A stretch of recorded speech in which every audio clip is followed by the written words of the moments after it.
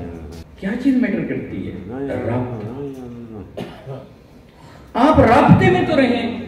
آپ جو کر سکتے ہیں وہ کریں. آپ بہت بڑی چیز ہے. آپ سب سے پہلے اللہ اور اللہ کے حبیب علیہ الصلوۃ والسلام کے رابطے میں رہیں. کچھ بھی ہو اس پر کیا خرچ ہے بھائی؟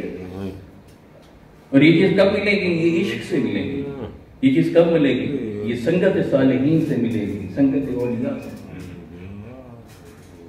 اہل اللہ کے ساتھ جڑنے سے.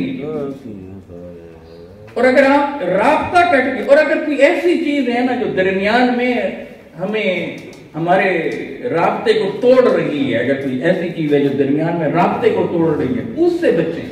حضرت خواجہ غلام فرید رحمہ اللہ تعالی کوٹ میٹھن، ان کا ایک مرید تھا، وہ جلاحہ تھا، کپڑے بنتا تھا. ہر سال خواجہ صاحب کی بارگاہ میں جب جاتا لنگی اپنے ہاتھ سے تیار کر کے جاتا. سال ایسا آ گیا، مالی حالات بڑے تنگ تھے، مشکلات کا شکار. وہ ان ٹائم میں اسے تیار نہ کرتا. اب تھوڑا سا شرمندہ ہونے لگا تو میں ایسے خالی ہاتھ جاؤں ان کے پاس نہ گیا.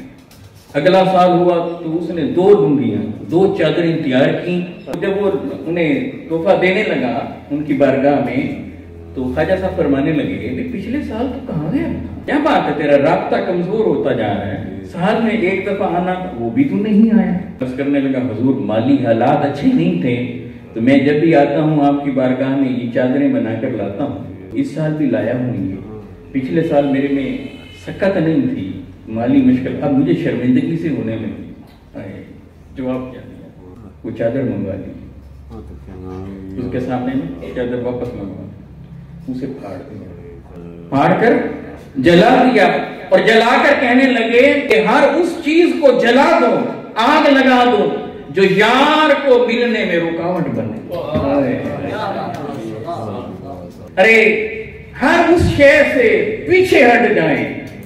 اگر مصروفیات ایسی ہیں جو ہمیں اللہ سے ملنے میں رکاوٹ بنتی ہیں، دنیا کے مال و متاع ایسے ہیں، بزنس ایسے ہیں جو ہمیں رسول اللہ صلی اللہ علیہ وسلم کے قدموں میں جانے کے رکاوٹ پیدا کر رہے ہیں، ارے انہیں ہٹا دو، جلا دو، سب کچھ مٹا کر اللہ اور اللہ کے محبوب میں رابطے. ان کا یہ واقعہ پڑھ رہا تھا ماں، ایک خاص کیفیت آئی. دیکھیں کتنا وہ غریب سا بندہ تھا مگر اسے اہمیت کتنی دے رہے تھے، دھیان کتنا تھا، اور اس کی ساری توجہ کو مبذول کر کے فرمایا تو کیا فرمایا؟ کہا کہ چیزیں نہیں ہیں تو کیا ہوا، تم آیا تو کرو، ملنا تو کرو، رابطے میں تو رہا کرو. کہ سب سے پہلے یہ دیکھیں کہ یہ اللہ کی مخلوق ہے، یہ اللہ کا بندہ ہے، اس کی خدمت کرنی ہے، اس کی قدر کرنی ہے، اس کی کیئر کرنی ہے، اس سے محبت کرنی ہے. اسے کچھ ضرورت ہے تو اس کی ضرورت کو پورا کرنا ہے. آج ہم متمول بھی ہیں، مالدار بھی ہیں، اللہ نے ہمیں اتنا کچھ عطا کیا ہے، لیکن کیا ہم لوگوں کی مدد کر رہے ہیں؟ ہماری مٹھیاں بند ہیں یا کھلی ہوئی ہیں؟ جو کچھ بھی مل رہا ہے یقین کیجیے کہ یہ ہماری محنت کا نتیجہ نہیں ہے، حقیقتاً یہ اللہ کی توفیق ہے اور اللہ کی عطا ہے جو ہمیں مل رہا ہے. اور جب یہ لنک مل جائے گا نا کہ اللہ سبحانہ و تعالیٰ کی طرف سے ہے تو پھر خاوت پیدا ہوگی بندے کے اندر.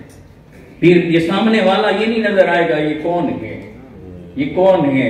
اس کے ظاہری خط و خط، اس کا ظاہری ایڈریس، اس کا ظاہری اتا پتہ، اس کا بیک گراؤنڈ، اس کا عہدہ منصب اور اس کے پاس کچھ ہونا یا نہ ہونا میٹر نہیں کرے گا. پہلے اسے اس بندے کی طرف نگاہ جائے گی تو یہ جائے گی کہ ہے تو یہ میرے رب کی مخلوق. حتیٰ کہ یہ بھی نہیں دیکھنا کہ کوئی مسلم ہے یا نان مسلم. حضور علیہ الصلوۃ والسلام بیٹھے ہوئے سامنے جنازہ آ رہا ہے تو میرے کریم آقا علیہ الصلوۃ والسلام اسے دیکھ کر کھڑے ہو جاتے ہیں، کھڑے ہوتے ہیں. کسی نے کان میں آ کر کہا رسول اللہ یہ تو یہودی کا جنازہ ہے. حبیب جواب کیا دیتے ہیں؟ جواب نہیں، یہ ذہنوں کو بدل رہے ہیں، قیامت تک آنے والے ذہنوں کو بدل رہے ہیں. یہ ہمارے قلوب کو بدلنا چاہتی ہیں، یہ ہماری پرسنالٹی کو، کہ جو میرا غلام ہو وہ ایسے سوچے۔ میرے حبیب نے جواب کیا دیا؟ جواب جو دیا، اللہ اکبر، فرمایا کہ کیا یہ انسان نہیں ہے؟ گویا میں انسان کی تکریم میں، انسان کے احترام میں کھڑا ہو رہا ہوں۔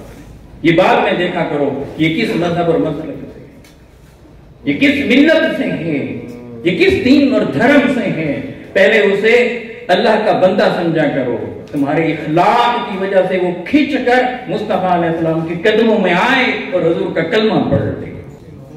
گورڈن کالج راولپنڈی کے پرنسپل سے ایک صاحب نے پوچھا کہ آپ کسی بندے سے انسپائر ہوئے ہیں، کبھی امپریس ہوئے، کبھی کسی نے آپ کو متاثر کیا؟ پرنسپل عیسائی تھا، وہ کہتے ہیں ہاں میں ایک شخص سے ہوا۔ کہا کس سے ہوئے ہیں؟ اس نے کہا ایک فقیر سے ہوا۔ کہا وہ کیسے؟ کہا کہ میں آ رہا تھا کالج کی طرف تو ایک مجھے فقیر مل گیا، اس نے مجھے کہا کہ مجھے اللہ کے نام پہ کچھ دے دو۔ میں نے اسے کہا معاف کر۔ وہ پھر مجھے کہتا رہا اللہ کے نام پر دے دو۔ میں چلتا رہا، اگنور کرتا رہا، لیکن وہ ایسا تھا کہ وہ میرے پیچھے ہی لگا رہا۔ جب اس نے دیکھا نا کہ یہ نہیں دے رہا تو مجھے اچانک کہتا ہے کہ اچھا یسوع مسیح کے نام پر ہی دے جاؤ۔ میں کھٹا کر ہو گیا۔ میں نے کہا کہ یہ حضرت عیسیٰ علیہ السلام کے نام پر مانگ، میرے پیغمبر کے نام پر مانگ رہا ہے۔ کہتے ہیں کہ میں نے اس سے کہا کہ یسوع مسیح کے نام پر مجھ سے مانگنے والے میرے پیغمبر کا تو نے نام لے دیا ہے، ان کے نام پر مانگنے والے ایک بات تو بتا، یہ جو تو نے سامنے اتنا بڑا کشکول اٹھایا ہوا ہے، نوٹوں سے بھرا ہوا یہ کشکول جو تو اٹھائے پھر رہا ہے، ذرا یہ بتا کہ اگر میں یہ کہوں تو مجھے اپنے پیغمبر کے نام پر یہ مجھے دے دے تو کیا کرے گا؟ کرسچن ہے، عیسائی ہے، اور جب اسے اللہ کے نام پر مانگتا رہا تو وہ کہہ رہا ہے کہ معاف کر۔ اور اب جب اس نے دیکھا کہ فقیر نے کہ یہ دے نہیں رہا، اتنا بڑا افسر ہو کر، اتنا بڑا پرنسپل ہو کر، ہے بھی عیسائی، تو کہا کہ اچھا یسوع مسیح کے نام پہ ہی دے دے۔ جواب میں کہہ رہا ہے کہ اچھا اگر میں کہوں کہ تم مصطفیٰ علیہ السلام کے نام پر دے دو، تو وہ اچانک میں نے دیکھا وہ رونے لگا، اور وہ جو اس کا کشکول تھا دین بھر کی جمع پونجی نوٹوں سے بھرا ہوا، اس نے وہ سارے کا سارا کشکول میرے ہاتھ میں تھما دیا اور رونے لگا۔ میں نے کہا کہ تو روتا ہے، اس لیے روتا ہے کہ اس میں یہ رقم پڑی ہوئی ہے؟ کہنے لگا نہیں یہ بات نہیں، ارے تو نے مجھ سے کیا مانگ لیا ہے؟ ارے تو نام لیا ہے سید عالم صلی اللہ علیہ وسلم کا، تم نے میرے آقا و مولا کے نام پر مانگا ہے، ارے یہ رقم یہ کشکول اس کی حیثیت کیا ہے؟ تو مجھ سے میری جان بھی مصطفیٰ کے نام پر مانگتا تو میں اپنی جان بھی دے دیتا۔ کہا پھر روتا کیوں ہے؟ کہا کہ اب روتا اس لیے ہوں کہ تو نے مصطفیٰ علیہ السلام کے نام پر مجھ سے جو لیا ہے مجھے واپس نہ پلٹا دینا، مجھے واپس نہ کرنا۔